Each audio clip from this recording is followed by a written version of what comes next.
During the wonder years of my youth, school often looked and felt eerily similar to the two-dimensional presentation of primetime TV.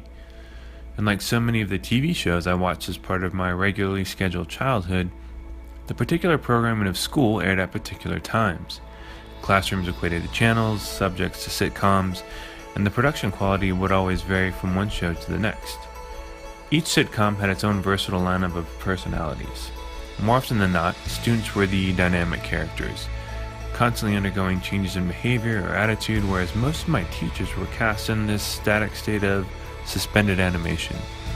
Based on my novice interpretations, they never appeared to grow or change over time, and I rarely, if ever, gave much thought to the preparation their profession required.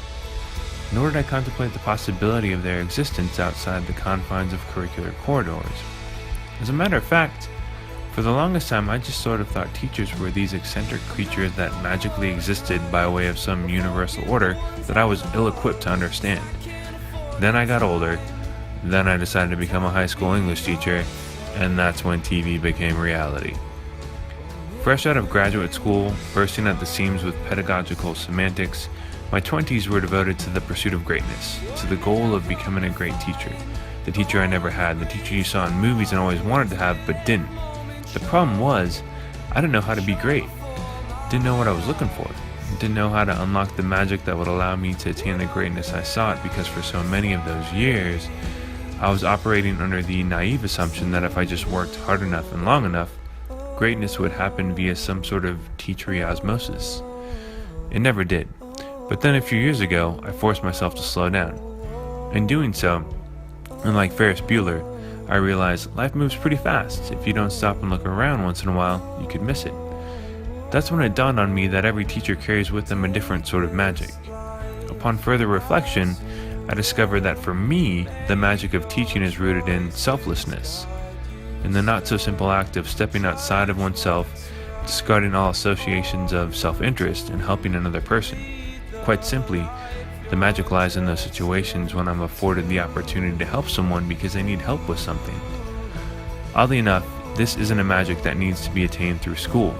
Granted, plenty of students learn about altruism at different points, but there aren't college degrees to be obtained in the subtle art of helping. And that's what's so great about this particular magic.